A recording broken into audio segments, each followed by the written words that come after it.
Popular Bollywood actress বিদ্যা বালনের কথা কিন্তু আমরা সবাই জানি, তাই না? তা সে পরিণীতা নামেই হোক, আর ভুলভুলাইয়ার মঞ্জুলিকা নামেই হোক, অথবা ডার্টি পিকচারের সিল্ক নামে, তিনি তার অভিনয় দিয়ে সবার মন কিন্তু ভরে দিয়েছেন। কিন্তু গত কয়েক বছর ধরে তিনি যেভাবে ওয়েট গেইন করেছেন, তাতে তাকে প্রেস মিডিয়ার সামনে বডি শেমিংয়ের শিকার হতে হয়। এবং তিনি এই ওয়েট গেইন করার ফলে ওয়েট লসের জন্য অনেক ডায়েটও কিন্তু ট্রাই করেছেন, কিন্তু কোনো ডায়েটে তার বডির জন্য কিন্তু ফিট হয়নি।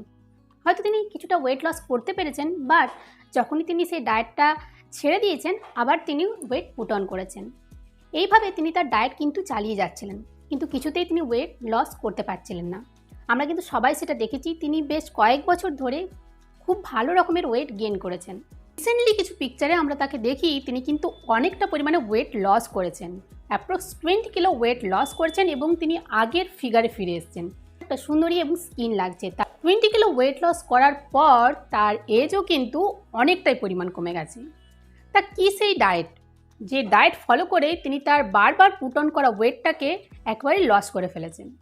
সে ডায়েটের কিন্তু একটা স্পেসিফিক নেমও আছে এবং খুব ভালো একটা ইম্পর্টেন্সও আছে আমাদের লাইফে।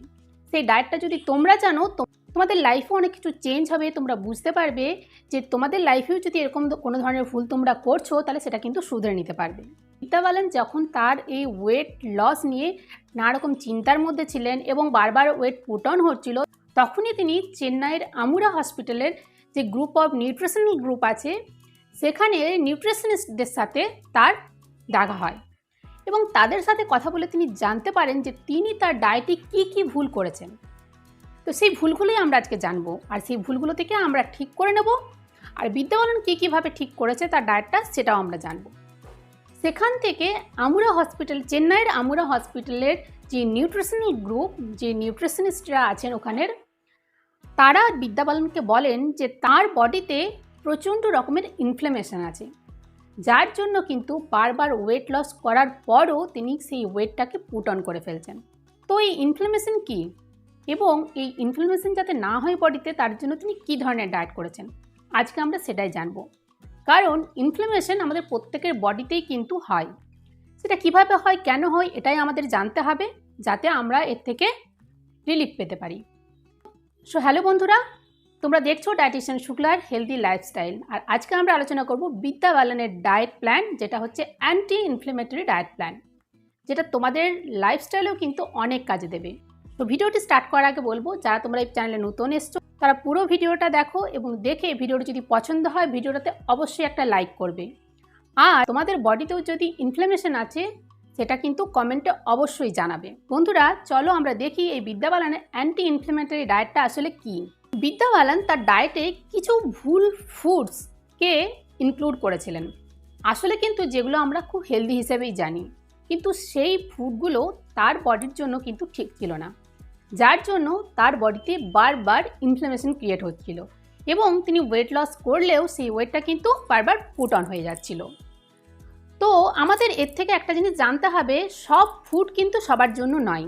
আমাদেরকে বুঝতে হবে কোন ধরনের ফুড আইটেম আমাদের বডির জন্য ভালো, আমাদের বডির জন্য সুইটেবল। তার জন্য আমাদের বডিকে কিন্তু বুঝতে হবে যে আমাদের বডি কোন ধরনের ফুডে কী ধরনের রেসপন্স করে। বিদ্যা বালান কী করেছিলেন, সেই নিউট্রিশনিস্টদের পরামর্শে সেই ধরনের ফুডগুলোকে তার ডায়েট থেকে এলিমিনেট করেছিলেন। আর লাস্ট 1 ইয়ার তিনি কিন্তু সেইভাবে কোনো হার্ড অ্যান্ড কোর যে এক্সারসাইজ হয়, সেটাও কিন্তু তিনি করেননি, এবং তার রেজাল্ট হচ্ছে আজকে তার এই সুন্দর স্লিম ফিগার। তিনি অনেকটা পরিমাণে ওয়েট লস করেছেন, তার সাথে সাথে তিনি খুব হ্যাপি আছেন, তার স্ট্রেস অ্যান্ড ডিপ্রেশন লেভেলও কিন্তু ম্যানেজ হয়ে গেছে। তো চলো ডায়েটটা আমরা পুরোপুরি জেনে নিই, বিদ্যা বালানের সেই ডায়েট সিক্রেটটা কী। বিদ্যা বালানের সেই ডায়েটটা হলো অ্যান্টি ইনফ্লেমেটরি ডায়েট। তো তার আগে আমাদের জানতে হবে যে হোয়াট ইজ ইনফ্লেমেশন। ইনফ্লেমেশন কী সেটা না জানলে আমরা কিন্তু অ্যান্টি ইনফ্লেমেটরি ডায়েট কোনটা সেটা কিন্তু বুঝতে পারবো না। তো ইনফ্লেমেশন কী? ইনফ্লেমেশন হলো আমাদের বডির মধ্যে এমন একটা মেকানিজম, যেটার জন্য আমাদের বডিতে বিভিন্ন রকমের উপসর্গ দেখা দেয়। কিন্তু এটা এমন নয় যে কোনো ওয়ান টাইপ অফ বডিতে সিমটম তোমরা দেখতে পাবে। যেমন ধরো এর জন্য ইনফ্লেমেশন যখন বডিতে ক্রিয়েট হয়, তখন তার জন্য নানা রকম প্রবলেম ক্রিয়েট হতে পারে, নানা ধরনের ডিজিজ হতে পারে। তোমার ইনসুলিন রেজিস্ট্যান্ট হতে পারে, তোমার মেটাবলিজম, বডির যে মেটাবলিজম আছে সেটা কিন্তু অনেক কমে যায়। এছাড়াও তোমাদের হার্টের নানা রকম সমস্যা হতে পারে, তোমাদের ব্লাড প্রেশারের সমস্যা হতে পারে, তোমাদের লিভারের সমস্যা হতে পারে, তোমাদের গাটের সমস্যা হতে পারে। এই সমস্ত যে কোনো সমস্যার একটা হতে পারে।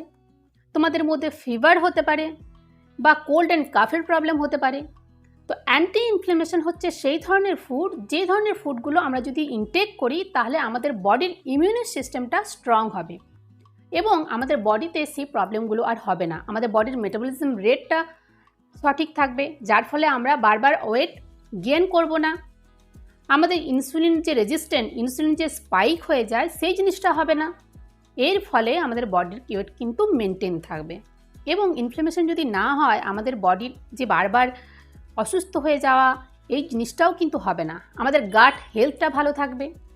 তো আমাদের জানতে হবে অ্যান্টি ইনফ্লেমেটরি ফুড কোনগুলো, সেই ফুডগুলো আমরা কিভাবে আমাদের ডায়েটে রাখবো যাতে করে আমাদের ওয়েট লস হয় এবং বিদ্যা বালনের সেই সিক্রেট অ্যান্টি ইনফ্লেমেটরি ডায়েটটা কী, কোন ধরনের ফুড কিভাবে আমাদের ডায়েটে নিতে হবে।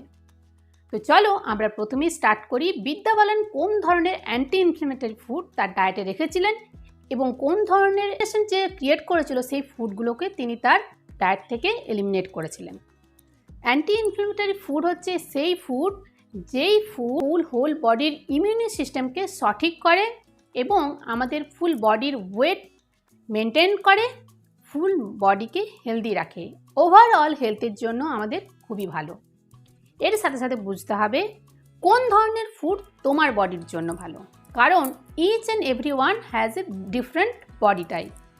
সে বিষয়ে আমি পরে কথা বলবো যে কোন ধরনের বডি টাইপ তোমরা কীভাবে চিনবে। প্রথমেই আমাদের যে জিনিসটা আমাদের ডায়েটে রাখতে হবে সেটা হচ্ছে whole food, that means whole grain. আমরা যে রিফাইন্ড ফুড ইউজ করি সেই রিফাইন্ড ফুডগুলোকে আমাদের কিন্তু বাদ দিতে হবে। হোল ফুড যেমন ধরো হোল গ্রেনস, যেমন ধরো ব্রাউন রাইস, ওটস, এই ধরনের হোল মিল যে হোল গ্রেনস আছে সেগুলো কিন্তু আমাদের ডায়েটে রাখতে হবে, যেগুলো ফুল উইথ ফাইবার। আমরা যে ময়দা বা স্টার্চ জাতীয় যে খাবারগুলো খাই সেগুলো কিন্তু আমাদের ডায়েট থেকে বাদ দিতে হবে, যেগুলো কিন্তু আমাদের গাটের জন্য ভালো না। এরপর আমাদের ডায়েটে যে রাখতে হবে সেটা হলো লো জিআই ফুড, দ্যাট মিন্স যাদের গ্লাইসেমিক ইন্ডেক্স কম। গ্লাইসেমিক ইন্ডেক্স হলো সেই ধরনের একটা মেজারমেন্ট যেটা আমাদের ব্লাড সুগার লেভেলকে স্পাইক করে, যাদের সেটা লো সেই ধরনের ফুড আমাদের রাখতে হবে। এর ফলে আমাদের যে ইনসুলিন স্পাইক হয়ে যায় হঠাৎ করে ফুড ইনটেকের পর, সেই জিনিসটা কিন্তু হবে না, আর আমাদের ইনসুলিন যে অ্যাক্টিভিটি, ইনসুলিনের অ্যাক্টিভিটিটা ঠিক থাকবে।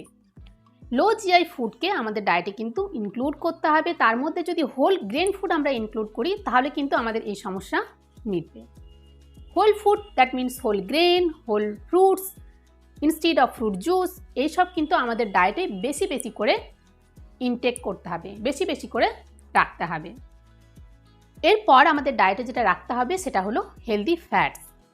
হেলদি ফ্যাটস হলো omega 3, omega 6 fatty acid, mono unsaturated fatty acid, যেগুলো আমরা কিসের মধ্যে পাবো, যেগুলো আমরা পাবো বিভিন্ন নাটস এবং সিডস থেকে। বিভিন্ন ধরনের নাটস যেমন আলমন্ড, ওয়ালনাট, বিভিন্ন ধরনের সিডস যেমন ধরো flax seed, pumpkin seed, sunflower seeds, sesame seed, এই বিভিন্ন ধরনের সিডস এবং নাটস কিন্তু আমাদের ডায়েটের মধ্যে রাখতে হবে। হেলদি ফ্যাট কিন্তু আমাদের হেলদি হার্টের জন্য খুবই ভালো, আর তার সাথে সাথে এটা আমাদের বডির ইনফ্লেমেশনও কিন্তু কমিয়ে দেয়। এরপর আমাদের যেটা রাখতে হবে ডায়েটে সেটা হলো herbal tea. Herbal tea that means green tea, বিভিন্ন ধরনের ক্যামোমাইল টি অথবা ব্লু টি অথবা টার্মারিক টি, জিঞ্জার টি, এই ধরনের অ্যান্টি ইনফ্লেমেটরি টি কিন্তু আমাদের ডায়েটে রাখতে হবে, যেটা কিন্তু বিদ্যা বালন তার ডায়েটে রাখতেন। এর ফলে তিনি তার বডির ইনফ্লেমেশন অনেকটা কমিয়ে ফেলেছেন এবং তার স্ট্রেস লেভেলও কিন্তু অনেকখানি ম্যানেজ হয়েছে, কারণ এই সমস্ত টিয়ে আছে অ্যান্টি ইনফ্লেমেটরি প্রপার্টিস আর তার সাথে আছে প্রচুর পরিমাণে অ্যান্টিঅক্সিডেন্ট, যেটা কিন্তু আমাদের ব্রেনের জন্য খুবই ভালো। আর আমাদের ব্রেন যদি ভালো থাকে, আমাদের মাইন্ড যদি ভালো থাকে, আমাদের স্ট্রেস ম্যানেজমেন্ট হবে, আর আমাদের মাইন্ড ভালো থাকবে, আমাদের স্লিপ কিন্তু কমপ্লিট হবে এবং সাউন্ডলেস স্লিপ যেটা বলে সেটা কিন্তু হবে। আর এটা হলেই কিন্তু আমাদের ওয়েট লসও দারুণভাবে হবে। তো এই সমস্ত হার্বাল টিও কিন্তু বিদ্যা বালান তার ডায়েটে রাখতেন। এরপর হলো যে জিনিসটা আমাদের বডির জন্য খুবই প্রয়োজন, যেটা আমাদের বিভিন্ন রকমের বডি বিল্ডিংয়ে কাজ করে, সেটা হলো প্রোটিন। প্রোটিনের সোর্স হিসাবে আমাদের রাখতে হবে লিন প্রোটিন। প্রোটিনের বিভিন্ন রকমের অ্যানিম্যাল সোর্সও যেমন আছে, ভেজিটেরিয়ান সোর্সও কিন্তু আছে। অ্যানিম্যাল সোর্স হলো যেমন ধরো এগস, ফিশ, চিকেন ব্রেস্ট, এগুলো রাখা যায়। আবার যদি ভেজিটেরিয়ান সোর্স বলো তাহলে রাখা যায় আমাদের পনির, তোফু অথবা কিনুয়া, সোয়া প্রোটিন, এইসব কিন্তু আমরা আমাদের ডায়েটে কিন্তু রাখতে পারি। এটা আমাদের কি করে, বডির হরমোন তৈরিতে কিন্তু এই প্রোটিনের একটা দারুণ ভূমিকা আছে। আমাদের হরমোনটাকে ব্যালেন্স করে। যদি হরমোন ব্যালেন্স হয় তাহলে কিন্তু আমাদের মাইন্ড বডি কিন্তু রিল্যাক্স হবে আর আমাদের টিস্যু বিল্ডিংয়েরও কাজ হবে। তো এই ধরনের লিন প্রোটিন কিন্তু তোমাদের প্রত্যেক মিলে তোমাদের ডায়েটের মধ্যে কিন্তু রাখতে হবে। বডি ওয়েটে 1 গ্রাম প্রোটিন পার কেজিতে কিন্তু আমাদের দরকার। তো এইভাবে হিসেব করে তোমাদের কিন্তু মোটামুটি প্রোটিনটা রাখতে হবে। এখানে বলে রাখি, যারা একটু বেশি এক্সারসাইজ করে বা বেশি জিম করে সেই পরিমাণটা দেখে তাদের প্রোটিনের পরিমাণও কিন্তু বাড়াতে হতে পারে, সেটা বডি টু বডি ডিপেন্ড করে। এরপর চলে আসি ফ্রেশ ভেজিটেবলস অ্যান্ড ফ্রুটস। ফ্রুটসের কথা তো আমি আগেই বলেছি, হোল ফ্রুটস রাখার চেষ্টা করবে। তবে মাঝে মধ্যে তুমি ফ্রুট জুস কিন্তু নিতে পারো, কারণ ফ্রুট জুস আমাদের বডিকে ডিটক্সিফিকেশন হেল্প করে। তাই বডির মধ্যে যদি কোনো টক্সিন থাকে সেটাকে রিমুভ করবে কিন্তু এই ফ্রুট জুস, এবং সেক্ষেত্রে তুমি ভেজিটেবল জুসও নিতে পারো। উইকলি তোমার ডায়েটে ভেজিটেবল জুস অথবা কোনো ফ্রুট জুস রাখতেই পারো। তবে রেগুলার যদি চাও তাহলে তোমাকে কিন্তু হোল ফ্রুটসই খেতে হবে। Each and every day 1 to 2 fruits তোমাকে কিন্তু তোমার ডায়েটে রাখতেই হবে। সেটা সিজনাল অ্যান্ড যেন রিজনাল হয়। যেটা তোমাদের ডায়েটে রাখতে হবে সেটা হলো স্পাইসেস অ্যান্ড হার্বস। কিছু বিশেষ ধরনের স্পাইসেস আমাদের কিচেনে কিন্তু আছে, যেগুলো কিন্তু অ্যান্টি ইনফ্লেমেটরি ফুড হিসাবে খুবই পরিচিত। সেগুলোর বিভিন্ন রকমের টি কিন্তু তোমাদের ডায়েটে তোমরা রাখতেই পারো। যেমন ধরো তোমরা টারমারিক, জিঞ্জার, সিনামন এবং এছাড়া বিভিন্ন ধরনের seeds, cumin seeds, ajwain seeds, এই ধরনের সিডসের টিও কিন্তু তোমরা তোমাদের ডায়েটে রাখতে পারো, যেটা কিন্তু বিদ্যা বালান তার ডায়েটে রাখতেন, যার ফলে তার বডিতে ইনফ্লামেশন অনেকখানি ধীরে ধীরে কমে গিয়েছে। এই ধরনের টিগুলোকে তুমি তোমাদের মর্নিংয়ে অথবা নাইটে টি বানিয়ে নিতে পারো। এরপর যেটা রাখতে হবে আমাদের গাট হেলথের জন্য সেটা হলো ফার্মেন্টেড ফুড। ফার্মেন্টেড ফুডের মধ্যে যেটার মধ্যে পড়ছে বিভিন্ন ধরনের আচার। আচার বলতে আমরা যে মার্কেটের বিভিন্ন অয়েলি আচারের কথা বলছি সেটা কিন্তু না, এটা হচ্ছে হেলদি আচার। যেমন ধরো কিমচি, অথবা এক ধরনের আচার বানানো যায় বাড়িতে। ইন ফিউচার আমি সেটা বাড়িতে তোমাদেরকে বানানো শেখাবো, যেটা তোমরা তোমাদের ডায়েটে রাখতে পারো, যেটা কিন্তু ওয়েট লসে হেল্প করবে। এবং সেটা হচ্ছে ফার্মেন্টেড আচার, ফার্মেন্টেড পিকলস যেটা বলে। এই ধরনের কোনো পিকলস যদি তোমাদের জানা থাকে যেটা অয়েল বেসড নয়, সেই ধরনের পিকলস তোমাদের ডায়েটে রাখতে পারো। এছাড়াও কার্ড রাখতে পারো, যেটাতে good amount of good bacteria আছে, যেটা আমাদের গাটের জন্য কিন্তু ভালো। এই যে আচার বা পিকলস যেগুলো বলছি, এগুলো কিন্তু আমাদের গাটে গুড যে ব্যাকটেরিয়া থাকে সে গ্রোথে কিন্তু হেল্প করে, যার জন্য আমাদের গাট কিন্তু হেলদি থাকে। আর আমাদের গাট যদি হেলদি থাকে তাহলে আমাদের ফুল বডিও কিন্তু হেলদি থাকবে। তো গাটের জন্য আমরা কার্ড, বিভিন্ন ধরনের হেলদি পিকলস আমাদের ডায়েটে কিন্তু রাখতে পারি। এই ধরনের অ্যান্টি ইনফ্লেমেটরি ডায়েট যখন তুমি রাখবে তোমার ডে টু ডে লাইফে, তখন দেখবে অটোমেটিক্যালি তোমার স্লিপ আওয়ার্সও কিন্তু চেঞ্জ হয়ে গিয়েছে। এর জন্য 7 to 8 আওয়ার্স স্লিপও কিন্তু তোমাদের নিতে হবে। আর সাথে সাথে হোল ডেতে 3 to 4 লিটার জলও কিন্তু তোমাকে খেতে হবে সিপ সিপ করে। জল কিন্তু, জলের অপর নাম কিন্তু জীবন, আমরা সবাই জানি, তাই না? তো সেই জলও কিন্তু তোমাদের বারে বারে খেতে হবে সারাদিনে, ভুললে কিন্তু চলবে না। এর সাথে সাথে যেটা তোমাদের করতে হবে, হোল লিফি ভেজিটেবলসও কিন্তু তোমাদের ডায়েটে রাখতে হবে। সেখানে র হোক বা কুকড হোক, কিন্তু যেন ওভার কুকড না হয়। হোল লিফি ভেজিটেবলস তোমাদের ডায়েটে রাখবে। এর ফলে এর থেকে প্রচুর পরিমাণে বিভিন্ন ধরনের ভিটামিনস এবং মিনারেলস পাবে, এবং এর সাথে সাথে প্রচুর পরিমাণে ফাইবারটাও তোমরা কিন্তু পেয়ে যাবে। এরপর আমরা জানবো যে বিদ্যা বালান এই ওয়েট লস জার্নিতে তিনি কোন ধরনের ফুডগুলোকে এলিমিনেট করেছিলেন এবং নিউট্রিশনিস্টরা কোন ধরনের ফুডগুলোকে এলিমিনেট করতে বলেছিল বিদ্যা বালানকে, যার জন্য তিনি বারবার ওয়েট লসের পরও ওয়েট গেইন করছিলেন এবং এই ফুডগুলো তার বডিতে ইনফ্লামেশন ক্রিয়েট করছিল। সেই ফুডগুলো হলো স্পিনাচ আর বটল গোট মানে লাউ। স্পিনাচ এবং bottle goat healthy, really healthy, বা এটা কোন কোন বডিতে হেলদি সেটা কিন্তু আমাদের বুঝতে হবে। বিদ্যা বালানের জন্য স্পিনাচ এবং বটল গোট কিন্তু তার বডির জন্য হেলদি ছিল না, কারণ এটার জন্য তার বডিতে কিন্তু ইনফ্লামেশন ক্রিয়েট হচ্ছিল। সেই জন্য এই ধরনের ফুডগুলোকে তার ডায়েট থেকে নিউট্রিশনিস্টরা এলিমিনেট করেছিলেন। এর জন্য কিন্তু একজন স্পেশালিস্ট নিউট্রিশনিস্ট এবং ডায়েটিশিয়ান দরকার, যারা কিন্তু বুঝতে পারবে যে তোমার বডিতে কোন ধরনের ফুড আইটেম সঠিক এবং কোন ধরনের ফুড আইটেম সঠিক নয়, যেগুলো খেলে তুমি বেটার রেজাল্ট পাবে আর যেগুলো তোমার বডিতে প্রবলেম ক্রিয়েট করবে। তাই বিদ্যা বালানের ডায়েট থেকে এটা কিন্তু বাদ দেওয়া হয়েছিল। আরেকটা জিনিস নিউট্রিশনিস্টরা সাজেস্ট করেছিলেন তাকে, সেটা হচ্ছে যে হার্ড অ্যান্ড কোর যে এক্সারসাইজ করা, সেটা তিনি রিসেন্ট লাস্ট 1 ইয়ার তিনি কিন্তু করেননি। তিনি লাইট এক্সারসাইজ এবং যোগার মাধ্যমে আর এই হেলদি ডায়েটের মাধ্যমে কিন্তু তার ওয়েট লস জার্নিটা কমপ্লিট করেছেন। বন্ধুরা, আশা করি তোমরা বিদ্যা বালানের অ্যান্টি ইনফ্লেমেটরি ডায়েট কী সেটা বুঝতে পেরেছো এবং বিদ্যা বালান কী কী ভুল করেছিলেন তার ডায়েটের মধ্যে, যার জন্য তার ওয়েট গেইন হচ্ছিল বারবার, সেটাও তোমরা বুঝতে পেরেছো। তো তোমরা তোমাদের বডির টাইপটা বোঝার চেষ্টা করো এবং না পারলে কোনো নিউট্রিশনিস্ট এবং কোনো ডায়েটিশিয়ানের সাহায্য নাও, যদি তোমরা বারবার ওয়েট লস করার পরও তোমাদের ওয়েট গেইন হচ্ছে। কারণ যতক্ষণ না তোমরা বুঝতে পারবে তোমাদের বডি টাইপ কী আর তোমার বডি টাইপের জন্য কোন ধরনের ফুড প্রয়োজনীয়, ততক্ষণ কিন্তু তোমাদের বডি সঠিকভাবে তোমাদেরকে রেসপন্স করবে না। এই জন্য অবশ্যই কোনো সঠিক ডায়েটিশিয়ান বা নিউট্রিশনিস্টের অবশ্যই তোমরা সাহায্য নাও।